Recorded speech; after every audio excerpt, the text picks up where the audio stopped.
Olá, boa noite. Mais uma terça-feira, iniciando mais uma live aqui no Projeto Qual o Tema. Hoje vamos receber o professor Marcos Levi, que fala sobre São Francisco de Assis no contexto das heresias medievais. Estamos aqui então, dando esse início, esperando o pessoal entrar aí, para a gente então iniciar a nossa live. Hoje recebendo o Levi. Quero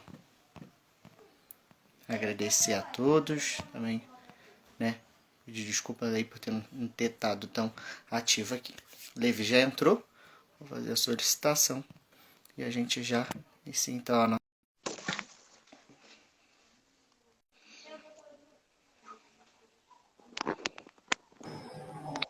Olá, Levi. Opa! E aí? Tudo Tudo bem, bem, meu cara? irmão?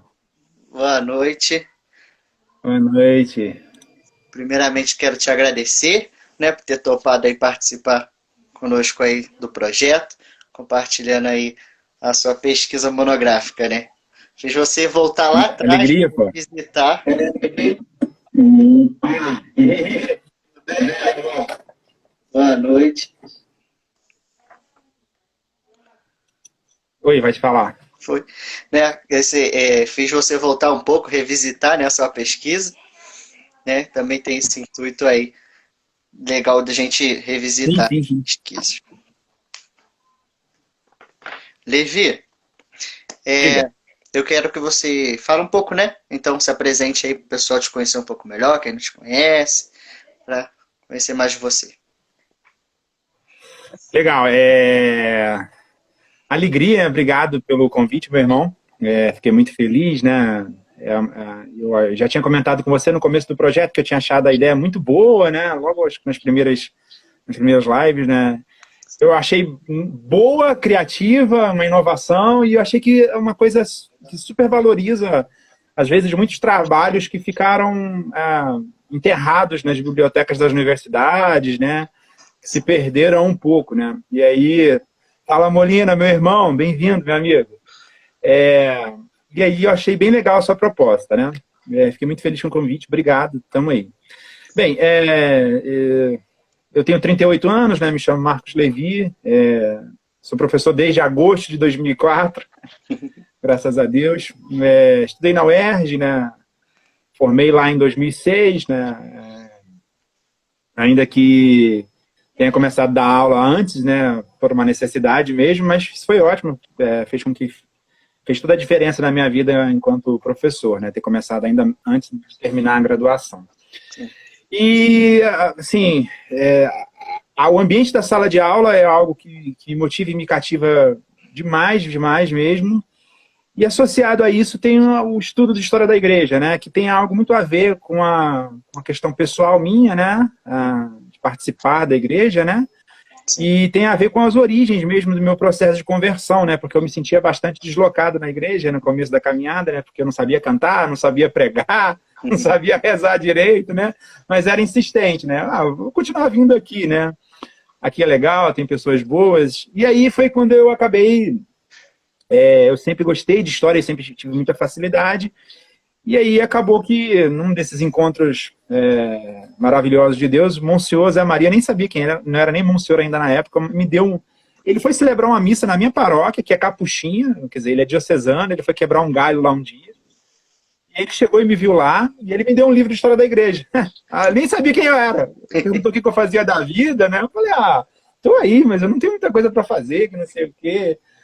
Aí ele falou, aí ele conversando um pouquinho, aí ele foi abrir o porta-malas do carro e me deu um livro de história da igreja. Eu conto essa história para ele, ele não lembra, claro, né? Mas aí eu acho que eu tive um pouco a certeza de que era isso mesmo. E aí eu fui acabando me descobrindo, né? Eu fiz vestibular, passei para a UERJ, né? Isso em 2003. Aí a faculdade acabou sendo esse local onde eu também me disponibilizei para aprofundar a fé e ser também um pilar da minha conversão, né? Que tem a ver com questão histórica e também o apostolado nesse sentido, né? Uhum. E desde então eu leciono em escolas, há alguns anos eu tenho dado aula em pós-graduação e 3 anos eu também estou na graduação de Faculdade de História da UCP e da Faculdade de Teologia, né? Sim. Levi, o que te levou então, né? Tu já falou bastante aí sobre, mas o que te levou então a fazer história? Escolher história. Então, um pouco isso, né? Uhum. Tem a ver com a questão da facilidade. Na verdade, antes de fazer história, antes de me descobrir, né, com essa questão do apostolado, da igreja, da história, eu queria ser arqueólogo, né? Eu lembro de quando eu era menino, assim, sei lá, tinha uns 8 anos, eu tive um pesadelo e o Indiana Jones me ajudava nesse pesadelo, né, cara? Muito bom! E aí, eu queria muito ser arqueólogo, né? Achava muito maravilhoso. Aí, depois disso, né, no ensino médio, eu estudei no CENIP, eu ainda queria ser um pouco arqueólogo, mas foi no mesmo processo de conversão, né? O processo de conversão começou aos 17 anos, e aí eu sempre tive muita... Ei, Juliana, meu amorzão, aí, minha noiva entrou aí, ó, alegria. Bem-vinda. Aí, o que aconteceu? Eu tinha muita facilidade, gostava muito de história, eu tive professores maravilhosos de história. Eu sempre fui um aluno bom, né? Mediano para bom, mas história era um negócio que me cativava muito. E aí, só que assim, ainda não tinha formatado a ideia. E aí, com a experiência da igreja, acabou. Eu fui criado num ambiente da igreja muito bacana, né? Com a galera que queria vestibular, que queria faculdade, né? E aí eu acabei, então, tendo esse encontro, né? Com o senhor, e já tinha um pouco de vontade de fazer história, e me sentia deslocado, no sentido de não ter alguma coisa para fazer, né? E aí a história acabou se abrindo como esse campo, né? E aí eu decidi fazer história mesmo, né? Não tinha nem uma segunda opção. A segunda opção era arqueologia, mas naquela época, no Rio de Janeiro, não tinha mais faculdade de arqueologia como graduação. A última que tinha, acho que era Estácio ou Veiga de Almeida, mas tinha fechado. Aí era só pós. Aí também falei, história mesmo. Então, acabei caindo para dentro. Não, é interessante, então, essa relação, né, que a igreja também influenciou nessa parte. E isso a gente vai ver agora no teu tema, né? O porquê você escolheu esse tema em si. Já pode falar sobre isso? Pode falar sobre o tema e já pode dar gatilho aí. Fica à vontade.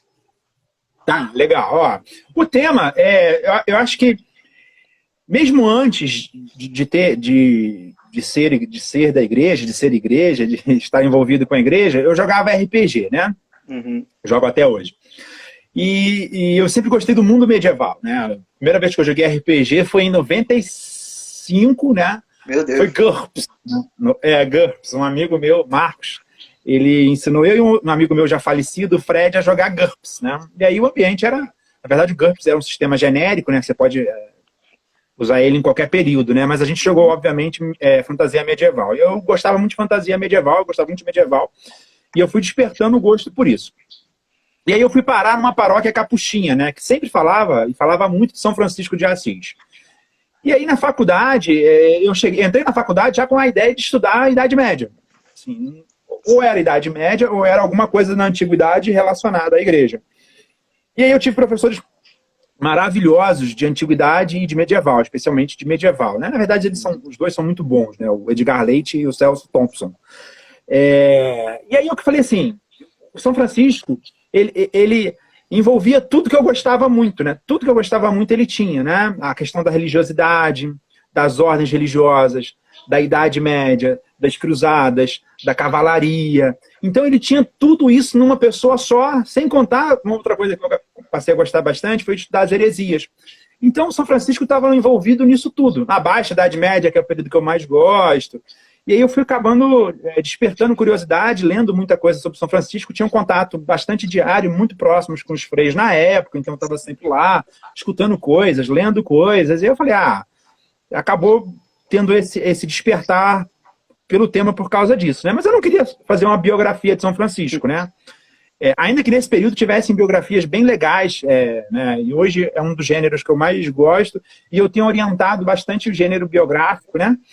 Legal. Essa semana mesmo, sexta-feira, a gente teve uma defesa bem bonita, né? Mas eu queria fazer algo diferente. E aí, estudando esse contexto, eu acabei encontrando isso, né? O equilíbrio, a linha tênue que São Francisco se equilibrou entre não ser um herege e ser um santo, né? E nesse período as coisas eram bastante tênues, né? Então, eu falei, esse é um tema bastante legal, e como eu tinha um professor de idade média sensacional, absurdo de bom, cara, eu falei, acabei escolhendo esse tema mesmo por causa desse histórico todo, né? Sim. Não, eu achei incrível, né? Porque aí eu lendo, né, ainda aí eu fico pensando, caramba, que quando eu tava fazendo a minha, né, tinha essa relação, né? Muitos falavam, mas por que o Lutero foi criticado e São Francisco não, né? Aí agora eu passei a entender Aham. mais o contexto e falei, cara, olha aqui, né? Muito maneiro. Agora, Levi, pode ficar à vontade para falar sobre a sua pesquisa aí, tá? Tem aí uns Não, então, minutos. entendi. Repete, por favor? Então, agora você pode ficar à vontade Sim, para falar da pesquisa. Tem aí 30 minutos, porque você pediu aí para a gente terminar um pouquinho antes. Mas, show. Não, então, teve um detalhe que você comentou aqui que é bacana, né? Porque aham, quando você pediu o trabalho monográfico, né? Eu descobri que eu não tenho a versão final, né? aham, A versão que eu tenho aqui, eu olhei que ela está antes da correção, ela não tem algumas notas, né? Deu para ver que eu carreguei de notas, né? E essa semana ainda estava participando de uma banca e eu estava reclamando disso. Reclamando não, né? Orientando, falando dos meus incômodos na banca, né? Que era a ausência de notas, né? Aí eu fui ver uma monografia bem sucinta, né?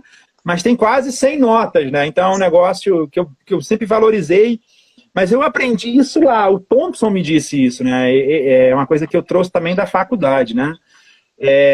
Mas enfim, e aí quando você pediu o trabalho, eu descobri que eu não tinha mais a versão final, né? Eu lembro que uma professora que trabalhou comigo, a Carla, professora de português, nem mora mais no Brasil, ela mudou para o México, sei lá. Ela que fez a correção na época, mas eu não sei onde foi parar, né? Na verdade eu sei, em 2014 eu tinha um HD, né? Eu ainda tenho ele, de 1 tera, que simplesmente parou de funcionar da noite para o dia, né? E ele tá lá, né? A monografia tá nesse HD, né? O que eu tinha aqui era rascunho de e-mail que eu ficava mandando para mim mesmo, né? Então, é bacana que eu quero até ver se eu revisito ela no sentido de fazer de novo a correção, colocar as aham. notas que não estão nessa versão, botar as coisas bonitinhas, ou ir até a UERJ pegar, né? Mas é bem mais difícil ir até a UERJ, né? Mas É será mais que já, fácil. será que não tem digitalizado já não? Na UERJ? A gente pode dar Na uma época olhada. não era, na época não tinha. Não sei se Aham. fizeram, mas acho que não, cara, porque era um trabalho absurdo. Ah, então, mas depois eu vou dar uma olhada, que eu nem pensei nisso. Dá pra. É. Mas, enfim, sobre o trabalho, né? Propriamente, o que ele é, né? A ideia central dele é apresentar São Francisco no contexto de sua vida, especificamente naquilo que, comparando ele com o fundador dos valdenses, né, o Pedro Valdo. Os valdenses, eles são uma religião, né, uma igreja que ainda persiste até os dias de hoje, né? Há 2 anos atrás, por exemplo, eu vi matérias sobre eles, né? Ainda que eles tenham fixado.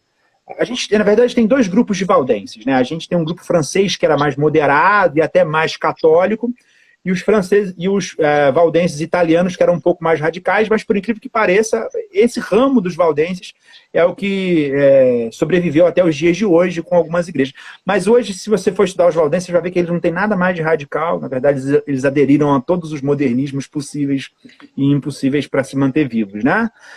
O que descaracterizou bastante eles da postura da origem dos valdenses. Então, o que eu queria? Essas 2 figuras são muito próximas, né? O Pedro Valdo e o São Francisco de Assis, inclusive na formação burguesa, no lidar com o comércio, na questão do que eles priorizavam na origem de seus empreendimentos, né? Os 2 vão valorizar os 3 votos, obediência, castidade e pobreza, né? Eles são muito próximos e são quase um pouco contemporâneos, né? O Pedro Valdo é um pouquinho antes. Então, o que eu queria era o seguinte: entender um pouquinho como que eles sendo tão próximos fez com que, ao fim e ao cabo, eles se distanciassem tanto, né? Sim. E aí a pesquisa giraria no torno disso. Mas antes de chegar a esse ponto, né, antes de chegar a essa parte crucial, eu queria apresentar primeiro a figura de São Francisco, né, porque o contexto dele era muito rico e eu queria trazer o contexto dele como algo pessoal. Eu não queria simplesmente falar do porquê que ele não foi interpretado como herege enquanto o Pedro Valdo foi. Vale fazer um asterisco aqui, ainda que os valdenses sejam uma heresia, eles não foram uma heresia tão perseguida quanto os cátaros, por exemplo. Aham. Porque a própria postura dos valdenses era muito mais amena, né? Assim, eles não queriam lá tantas confusões, né? Eles não queriam tanto enfrentamento quanto os cátaros, né? Esse sim, né? Inclusive se convocou uma cruzada contra os cátaros, oficialmente, né? Então eu queria fazer uma introdução, queria apresentar São Francisco, mas eu queria, no correr do texto, apresentar São Francisco como um homem de seu tempo.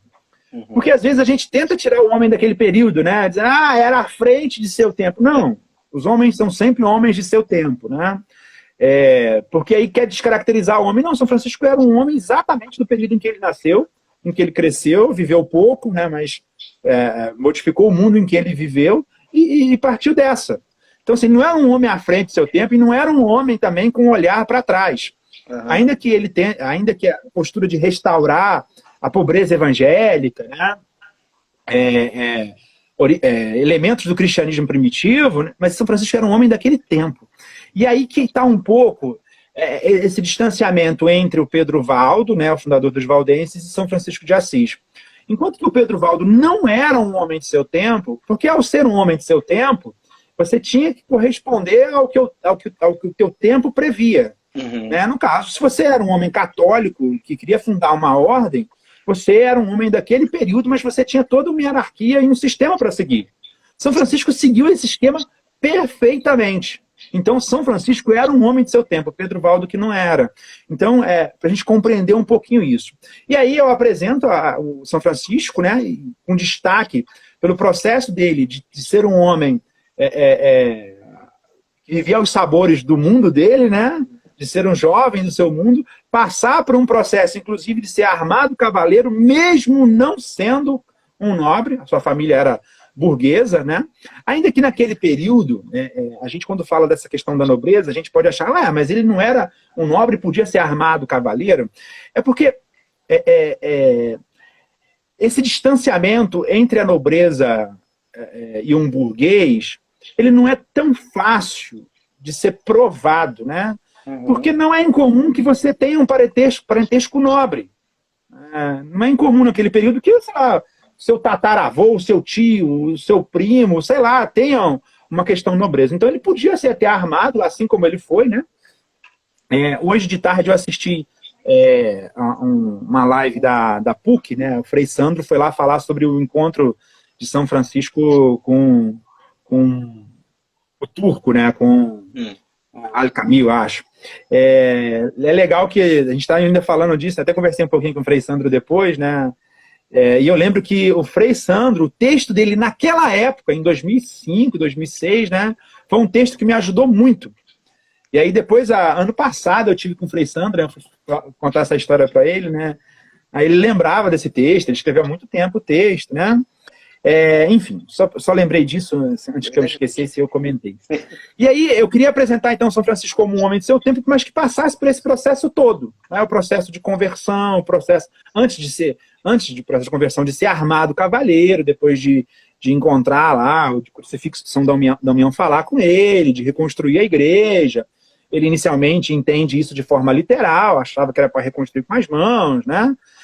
Enfim, e aí esse processo desencadeia. Ao longo desse processo, eu vou identificando os elementos que vão ser cruciais para manter São Francisco num caminho reto, de não herege, e aquele caminho que o Pedro Valdo tomou, que tornou ele um pouco herege, né? E esse caminho é bastante simples. O primeiro desses elementos tem a ver com aquela questão de São Francisco ser um homem de seu tempo. São Francisco, tudo que ele fazia, ele colocava em obediência à igreja. Uhum. Ele não fazia nada sem autorização. Inclusive, parece que em várias regiões da Europa à época, para você exercer a pregação pública, você tinha que ter, no mínimo, a questão da ordem diaconal, né? E ele então, é ordenado... Já existe uma discussão se ele foi ordenado sacerdote depois, etc. É um negócio ainda um pouco aberto. Enfim, mas não faz diferença, porque, afinal de contas, né... o diácono ele já está dentro do contexto, né? Sim. Então, tudo que ele queria fazer, ele se colocava dentro do contexto de obediência à igreja. O Pedro Valdo, inclusive, inicialmente, ele se faz... Mas ele não era um homem de seu tempo. Mesmo você tendo autorização da igreja para pregar, onde você ia pregar, você tinha que ter autorização local, né? E na primeira recusa que o Pedro Valdo recebe de um bispo local, ele já se revolta, né? São Francisco não, em momento algum tem essa revolta contida nele. E ele, quando entende que quer fazer a pregação e tornar a pregação pública e itinerante, ele vai à igreja receber autorização. E aí a gente tem a figura do Inocêncio III, que é o outro elemento importantíssimo, que é que já era muito próximo dele, né? E que ao se tornar papa, então, abraça a ordem. Inocêncio era muito esperto, né? Ele viu naquele homem, ele tinha tido o sonho, né? E ele vê naquele homem a realização do que ele precisava àquela altura, né? De alguém para reformar a igreja, mas através do testemunho. E aí tem um outro elemento. Os valdenses, ou os cátaros, quando criticavam, por exemplo, o luxo exacerbado que vivia parte do clero, e até alguma dose de luxúria em algumas regiões, eles criticavam apontando o dedo, né? Inclusive os cátaros e os valdenses. Francisco de Assis vivia a pobreza evangélica não numa crítica, mas como uma opção. Então, ele vivia a pobreza evangélica. Mas se os outros não quisessem viver, a responsabilidade era dos outros. Mas é claro que ele viver a pobreza evangélica cativava outras pessoas a viverem, sem precisar ficar apontando o dedo e criticando tanto as outras figuras, né? Isso é um outro elemento. Ele, propriamente, via através do testemunho e do exemplo. Claro que dentro desse contexto, o crescimento das heresias foi exagerado, e o próprio Papa percebeu o seguinte: esse homem é uma saída, inclusive, para se enfrentar às heresias. Não só no sentido teológico, mas no sentido testemunhal. Ainda que o Inocêncio tenha tomado atitudes mais radicais para enfrentar as heresias, como a própria convocação de uma cruzada para dentro da Europa contra os albigenses. E algo que é dentro de São Francisco fundamental nesse espírito do itinerante é o sentimento de ser cavaleiro que ele na juventude tentou ser, né? Que a gente chama de ethos da cavalaria, que é o sentimento de ser, né? E a partir disso, então, faz com que a figura dele também tenha essa interpretação, né? De precisar ir, né? O cavaleiro, ele precisa ir. Dentro desse contexto é importante a gente olhar até mesmo para o histórico dele, né? Assis vivia em conflito com Perúgia, né? E então São Francisco mesmo foi envolvido nesses conflitos, foi prisioneiro, lutou, venceu, foi derrotado. E aí é importante a gente olhar que em cada momento da vida dele, ele era um homem de seu tempo, né? Ele viveu aquele mundo daquela forma, inclusive quando ele assumiu aí o espírito de viver de acordo com o que ele pensava, com a pobreza, com a castidade, com a obediência, né? E ao fim e ao cabo, eu apresento como conclusão do trabalho a característica aí da ideia de que o que não fez ele ser interpretado herege tem a ver com características dele, mas com características da igreja naquele momento, né? O contexto era muito importante. Eu trouxe aqui os livros que eu usei como base na época, né? Esse aqui, né? Estava emprestado até semana passada, um amigo meu, Diego, me devolveu. São Francisco de Assis, né? Do Jacques Legoff, é um livro muito bom. Eu usei muito também Tomás de Celano, inclusive o Tomás de Celano é um dos primeiros agiógrafos, e é isso que é importante, né? Eu achei interessante. O agiógrafo, ele não tem a função de contar a história tal como ela é, né? Mas contar tal como o santo se tornou, né? Mas, assim, inclusive o Tomás de Celano é um livro que um frei lá da paróquia me deu, o frei Eduardo, na época, enfim. Mas o Legoff foi a base, porque o Legoff ele já tem a crítica dentro, né? E esse outro aqui, essa versão tá lacrada, né? Porque eu comprei muitos anos depois, mas na época da faculdade a versão que eu li era uma xerox, né? Heresias Medievais, Nachman Faulber, né? Autor brasileiro aí. Acho que ainda está vivo. Tem bastante coisa boa dele. E o outro livro, né? Esse livro aqui é bem legal também, eu usei bastante para falar um pouco sobre cavalaria. Engraçado que esse livro aqui é a prova, tá aqui ainda. A prova que eu fiz com o Celso, ela tá aqui dentro ainda, né? Tem a nota que eu tirei 10, olha que maneira. Aê! Pois é. Olha, essa prova foi dia 7 de junho de 2005. Tem a datazinha aqui, ó. Ó. Muito bom. E essa prova foi muito legal, porque na época de faculdade, né, era muito duro. Ainda sou, né, mas na época de faculdade era muito pior, né? Então, esse livro, né, eu não consegui comprar na época, eu comprei bem depois. E esse livro só tinha um exemplar na faculdade que não podia sair. Caramba. E eu li, e a prova seria só sobre o livro. E aí eu lembro que eu nunca conseguia nem ter reserva para o livro, para ler o livro, né? E eu consegui a reserva do livro para o dia da prova. Aí foi. Aí eu cheguei 8 horas da manhã na biblioteca, não, cheguei 9 horas da manhã na biblioteca, aí o livro estava reservado, a pessoa tinha entregado, sei lá, 2 dias antes, sei lá, uma coisa assim. Aí eu li o livro de 9 da manhã até 6 e pouca da tarde, né? Aí eu fui fazer a prova, o livro estava muito fresco, né, cara? O livro estava, tipo assim, acabei de ler o livro, foi meio desesperador, porque vai que não dá tempo, né? E aí eu fiz a prova. Aí acho que a única prova que eu tenho guardada, eu acho que é assim, a única prova que eu tenho guardada é essa, do Celso Thompson, que foi o meu orientador, né? Esse livro é muito legal. Guilherme Marechal ou O Melhor Cavaleiro do Mundo. É baseado em fatos reais, né? É do Jubi também. Caramba. Então eu usei aqui os clássicos, né? Isso é legal porque eu fui às fontes também, com Tomás de Celano, ainda que sejam fontes traduzidas, mas não tem problema nesse caso, né? Eu procurei ter um arcabouço histórico, né? E a gente, às vezes, quando entra na faculdade, a gente entra muito cru, né? E eu lembro que quando eu fui conversar com o Thompson, né? E eu tinha esse receio, né? De escolher um tema assim, né? E é como às vezes a gente é ingênuo, né? E ele falou que o tema era maravilhoso e que a faculdade era um ambiente para estudar isso mesmo, né? Ele disse que eu tinha que me ater às fontes, né? E boas referências. E claro que ele foi conduzindo essas referências e essas fontes, né? Mas São Francisco desperta essa alegria, né? E eu depois, inclusive, no final da faculdade, cheguei a morar no convento dos Capuchinhos, né? Ih, caramba. Mas como convidado só, né? Alessandro e eu, um grande amigo meu afilhado, o Alessandro estava entrando no mestrado e eu estava terminando a faculdade e eu estava muito na situação difícil. Eu dava aula já, mas caraca, era uma mixaria. Dava aula um dia só por semana, que era o que sobrava, né? E aí eu estava desesperado, o Alessandro também estava desesperado, e a gente foi bater na porta dos Capuchinhos para pedir caridade, né? Na época, o provincial deles tinha sido o nosso pároco aqui, o Frei João Carlos, né? Aí a gente foi um dia para lá, a gente queria falar com o Frei, ele não estava, ele tinha saído, a gente ficou o dia inteiro esperando ele lá. Aí quando ele chegou, a gente foi falar com ele, né? Que a gente não tinha onde ficar mais, mas a gente sabia se ele não podia ajudar a gente e tal. E aí eu até comento até hoje, né?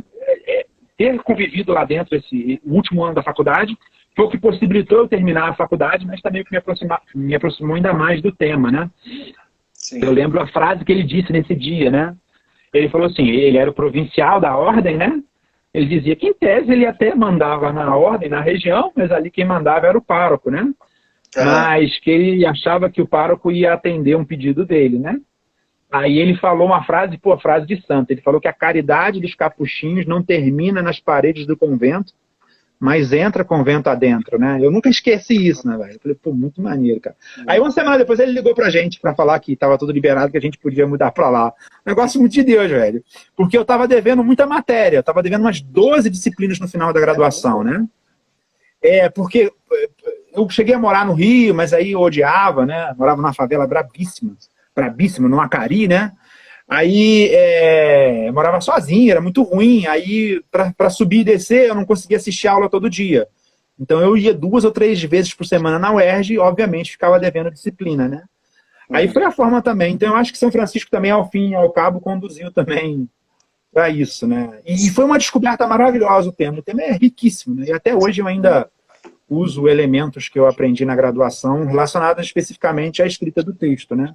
E assim, não foi um parto escrever, sabe? Assim, foi bem gostoso, foi bem tranquilo, né? Um detalhe curioso é que por causa das greves, né? O Thompson, que foi meu orientador, me ligou na segunda-feira de carnaval para dar a nota da monografia, né? Muito bom. Fiquei até assustado. Ô, Levi, deixa eu te... Mas é isso, basicamente é isso. Eu fiquei curioso aqui, como o Pedro Valdez, ele é antes do Francisco, São Francisco, ele acabou influenciando o tipo da da conduta de São Francisco ali, nesses três pilares? Não, esses três pilares, a ideia dos votos, eles já existiam em outras comunidades, né? Uhum. Mas ele não, ele é de Lyon, né? Então não tinha muito contato, né? Ah, entendi. Então, porque eu fiquei ali. Então essas três já existiam, né? Não, mas, Bento, mas esses dois, eles não são os únicos, não. A gente tem outros tantos quantos fundadores de ordem nesse período que vão viver a castidade, a pobreza e a obediência, porém alguns vinculados verdadeiramente à igreja e outros na sua ideia de seita. Os próprios cátaros, né? Uhum. Os cátaros, eles são chamados os puros, né? Ou a seita do Albi, ou do Midi, né? Tudo quer dizer a seita do sul da França, né? Uhum. Eles, por exemplo, viviam a questão da castidade, inclusive de uma forma considerada pessimista ao extremo, né? Eles não só desestimulavam as pessoas a não terem filhos, como eles incentivavam o suicídio. Então tem ali uma espécie de castidade, né? Mas olha como é que ela é toda distorcida. Uhum. Eles, por exemplo, alegavam o luxo da igreja e eles queriam viver uma espécie de pobreza, mas rapidamente se descobriu que, na verdade, os chamados eleitos dentro dos... Há dois grupos dentro da seita Catra, né? Uhum. Os albigenses. Os eleitos, que são a alta sociedade Catra, né? E os crentes, né? Os crentes são aquelas pessoas que ainda não conseguiram fazer a transição, né? Para ser um eleito. Eles viviam um luxo nababesco, assim, um negócio absurdo. Então, assim, a gente tem outros grupos. Inclusive, a própria população se organizava para já tentar acabar com os cátaros. A igreja entrou aí para tentar organizar a coisa, para a coisa não desandar tanto. O Oxia, que é um grande especialista na seita dos cátaros, dos puros, né? E ele é um pouco apaixonado pela seita, né? É legal, eu tenho um livro dele aqui. Ele diz que ele não tem dúvida, mesmo ele sendo um admirador da seita, que ter convocado uma cruzada contra os cátaros foi uma das coisas mais importantes que a igreja fez na Idade Média, porque a tendência dos cátaros era a morte, o fim, né? Então a seita era de um pessimismo absurdo, né? Então você tem outros grupos, né? Eu escolhi esses dois porque, comerciante, muito próximo, castidade, pobreza e obediência, pregação itinerante, né? Então eles têm uma proximidade, mas você tem muitas pessoas defendendo grupos e ordens sendo fundadas com esses três pilares, né? Não, loucura esse daí, como é que é? Os cátaros. Isso. Uma loucura total, cara. Uma loucura total. Tanto que uma cruzada foi convocada mesmo, assim. Uma coisa de arrepiar mesmo, porque o pessimismo era tamanho que o fim era a morte mesmo, mas incentivar a morte, né? Era uma seita de inalcançáveis, assim. Viver o catarismo, né, era tentar alcançar uma perfeição inalcançável. Uhum. Então, esse pessimismo era demasiadamente ruim para aquela sociedade. Então, por isso que os príncipes mesmo se organizaram literalmente. E a coisa, apesar de ter sido uma cruzada contra eles, a coisa ainda demorou décadas para finalmente ser contornada, né? E ao fim e ao cabo, inclusive, tem acordos assinados, né, com a região, as pessoas, né? Deixa eu ver aqui, Dona Euridice comentou. Sensacional, que refrigério, amigos. Fiz uma cirurgia de cateterismo das coronárias, a ablação, e é gratificante ouvir exemplos de São Francisco. Aplausos. Obrigado, Dona Euridice. Boa recuperação aí. Boa recuperação. Ô, Levi, Diga. falando um pouco também sobre a heresia, o contexto da heresia medieval para os termos atuais, assim, porque às vezes tem muita confusão nesse negócio, né? Acha que, igual tá valendo lá, fala, mas você é herege, que não sei o que, mas a heresia não é só de um só, não é isso? Tem Isso. Pode Isso. falar um pouquinho sobre isso? Uma pessoa, ela não é herege ou ela pode ter um desvio da fé, né? Uhum. Mas para ser uma heresia, você tem que ser um heresiarca, né? Que é o fundador de uma heresia, né? Isso é interessante. E para você... É interessante, é a definição mesmo, né? O heresiarca.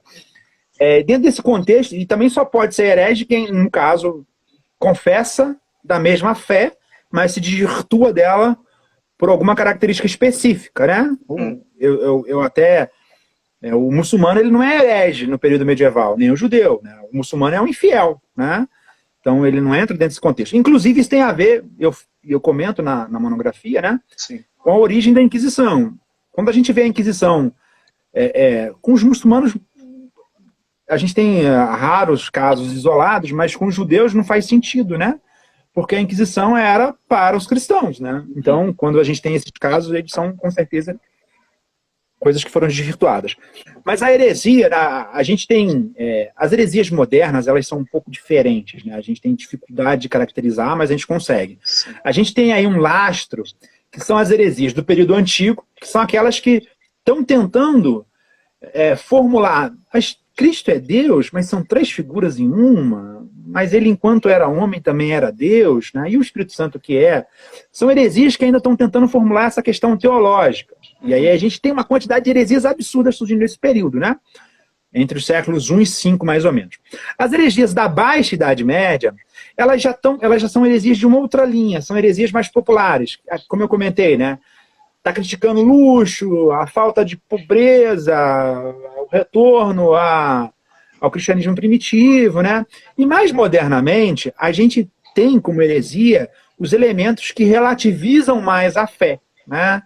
E aí a pessoa nem se apercebe numa heresia, porque na verdade ela está desvirtuando de algum elemento da fé por causa de um relativismo mais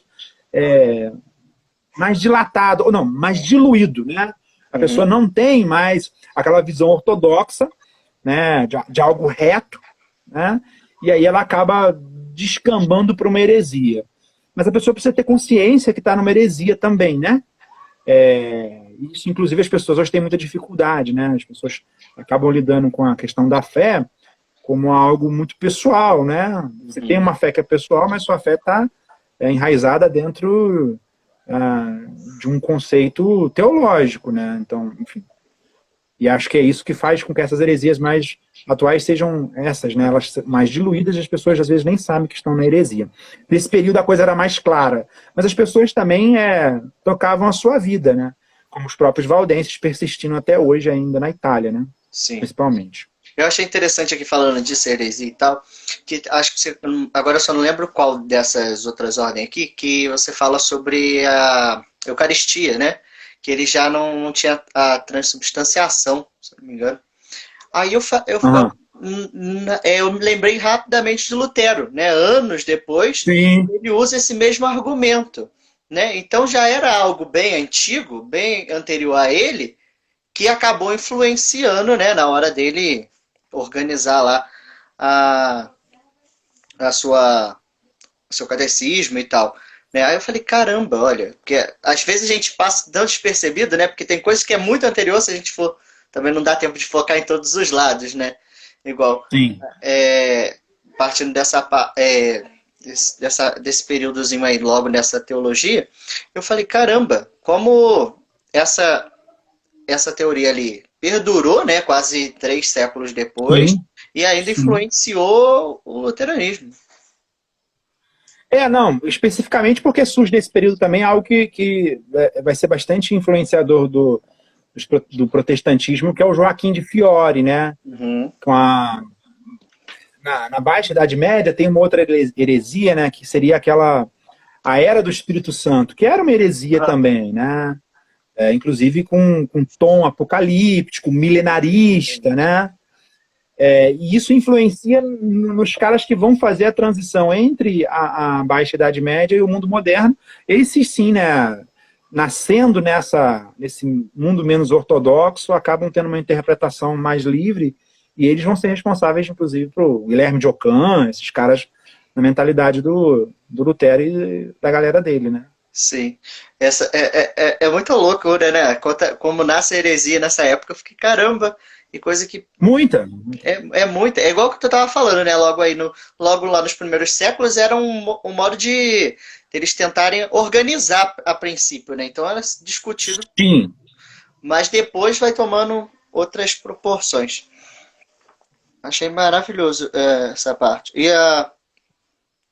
É porque eu fui relacionando assim, não tem como eu fugir da minha temática também um pouco, né? A pegada Simples. ali no Lutero, eu vi essas coisas assim, eu ficava bem atento. Não sei se alguém aqui tem uma pergunta, alguma coisa que queira falar, perguntar aí sobre para o professor Levi. Levi tem banca daqui a pouco, Levi? Não, mas tem segunda chamada. Hum, Banca até amanhã. Ontem tive 5. caramba! É, amanhã tem.